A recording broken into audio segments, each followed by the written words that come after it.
All right, so what is the idea of the Caesar Shift project? So this is a way of encoding messages that simply replaces each letter by the corresponding letter which has moved a fixed number down the alphabet. So for example, if we wanted to encode something by shifting one letter down, so this would simply take every letter A in the message and go one letter down the alphabet and replace that with B, replace every B with C, replace every C with D, and so on. So we're just replacing every letter with the one that comes immediately after it, and then at the end the letter Z wraps around, so it goes back to the first letter A.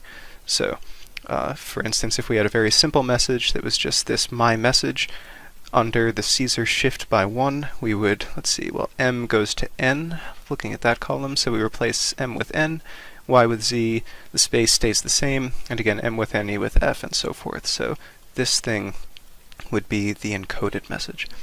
So the first part of this project would be writing a Python function which takes in first the plain text, which means the unencoded string, which here is just my message, and it would have to take in a separate input, which is the number to shift by. So here it's 1. So that's the first part. We'll write a function that does that, and then the second part will be writing a function which breaks the code. So you input the code, you don't tell me the shift, and I decode it for you. But first let's do the encoding step. So let me show you what that would look like. Okay, so over here, okay, so this is in Python 3, and I've defined a function here, Caesar cipher. So first I import this thing called alphabet. So you have to import string, and then there's this thing called alphabet, which is string.ascii lowercase, and I'll show you what that looks like down here. Alphabet. So what is alphabet? Okay, so that's just this string of all of the lowercase letters. Great.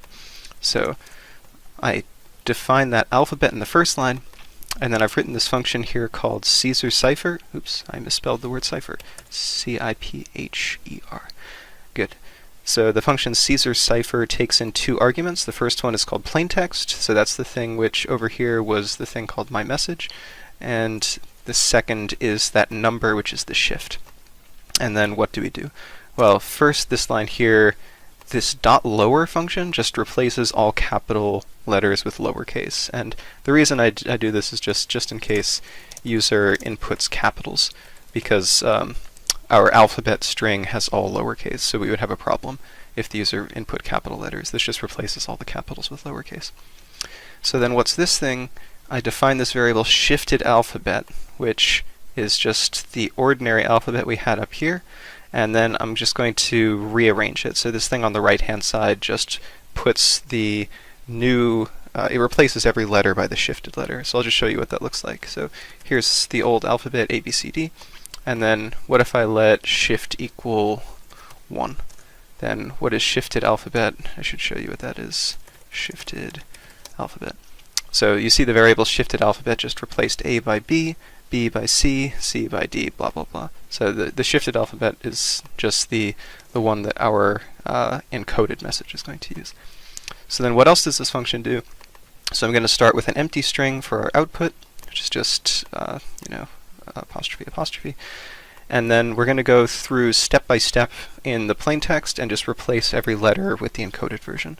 So what do? I do this for loop where I go through, for each letter in the plain text, there's 2 cases. Either the character is a letter, and then we'll replace it, so that's this first if block. If it's not a letter, if it's punctuation or like a space, we don't want to change that. So that's what this else block does. If it's not a letter, you just put the character in without changing it, so that'll keep spaces the same.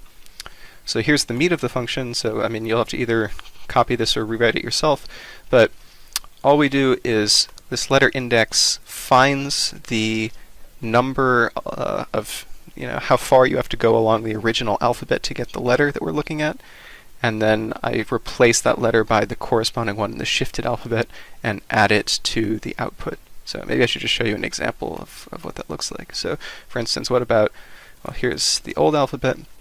What if we were replacing A with shift 1? Well, first we would have to find what is the number, how far do I have to go along this string to get to A? So that's what this alphabet.find does. So if I do alphabet.find A, it's going to give me 0 because that's the index at which A occurs. If I replace that by something like T, it's the 19th one. And then Okay, so then what if I go to the shifted alphabet? So for instance, what's our shifted alphabet? Maybe I should show you that down here. Shifted alphabet. Yeah, that's the one that's shifted by 1.